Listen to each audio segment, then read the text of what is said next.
porque, a despeito deste apoio por mulheres ou mulheres negras vindos de movimentos da sociedade civil, de organismos, organizações, e agora com a apuração da Luísa Martins, do próprio presidente do STF, fato é, Débora, que são 2 homens os nomes mais cotados para esta vaga. Vou começar falando de um deles.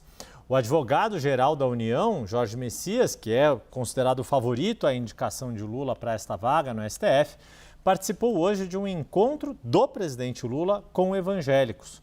O deputado e pastor Cezinha da Madureira, do PSD de São Paulo, esteve no evento. Questionado se a reunião se tratava de um aceno aos evangélicos para uma possível indicação de Messias ao Supremo ou em relação às eleições de 2026, o deputado não respondeu. Disse que não foi encontrar Lula para, abre aspas, pedir nada por ninguém, fecha aspas. Com a aposentadoria do ministro Luiz Roberto Barroso, do STF, Jorge Messias é o mais cotado a uma indicação de Lula para ocupar essa vaga no tribunal. Conforme mostrou a CNN, o petista pode fazer esse anúncio até o fim desta semana para poupar Messias de um desgaste antes de ser indicado. Vale mencionar, Débora, que nessa foto a gente vê bem no canto aqui, a única mulher presente é a ministra da Secretaria de Relações Institucionais, Gleisi Hoffmann, e também havia algumas outras lideranças que foram levadas pelo deputado Cezinha da Madureira, como o pastor Samuel Ferreira, da Assembleia de Deus Madureira, Débora. Yuri, eu queria fazer um comentário aqui contigo, que é o seguinte, o presidente Lula, eu cobri a campanha do presidente Lula, essa campanha vitoriosa que ele teve agora, 22. E o presidente Lula, na campanha, ele era muito pressionado, Yuri, a se aproximar de evangélicos, a ir a eventos evangélicos, a ser fotografado na igreja. Ele não ia. Ele se recusava, porque ele dizia assim, eu não vou usar a religião, a fé, para fazer política, para fazer campanha. Eu não vou fazer isso. E eu lembro que na campanha era uma confusão, porque marqueteiro, o próprio Sidônio Palmeira que fez a campanha dele, eles ficavam enlouquecidos, porque o presidente Lula não queria. Eu lembro que ele fez, pouquíssimos eventos, muito menos do que gostariam. Ele fez uma carta também para os evangélicos, mas com muito custo. E a gente tem visto de umas semanas para cá outro presidente Lula em relação a isso. A postura dele é outra.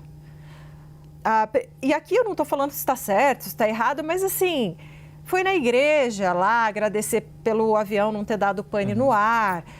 Tudo bem, vai exercer sua fé, mas aí você faz um vídeo, aí você põe uma música, aí você posta nas redes sociais, aí já não é só o exercício da fé, aí é outra coisa, entende? Então, o que eu quero dizer é o seguinte, eu não estou dizendo, acho que pode ser realmente genuíno, que ele esteja se reunindo, que esteja interessado em ouvir essas pessoas, ou comungar mais a sua fé. Porém, isso que ele está fazendo, ele não fazia, ele era contra.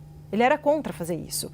E de uns meses para cá, a frequência com que tem acontecido isso, com que tem se repetido isso, ela é um fator para a gente observar. E a gente sabe que o público evangélico é um público mais resistente ao presidente Lula, comprovado nas votações, na votação anterior da campanha e também nas pesquisas de opinião. Então, queria só fazer esse registro da mudança, do cavalo de pau que Lula está dando em relação a isso.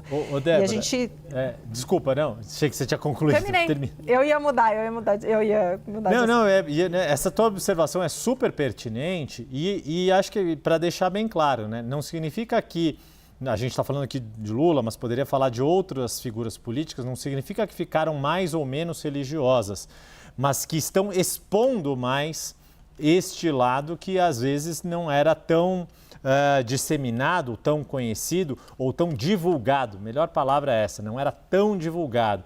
E me ocorre isso porque ouvi de mais de uma pessoa que trabalhou na campanha eleitoral de 2022, também acompanhando ali a chapa Lula-Alckmin, Geraldo Alckmin, desde que era governador aqui em São Paulo, sempre foi muito conhecido justamente por ser um católico praticante, por ter uma verve religiosa muito clara, muito forte nele, mas que tão pouco era também divulgada, digamos assim. Também tão pouco era exposta por meio de fotos ou de agendas ou qualquer coisa desse tipo, né?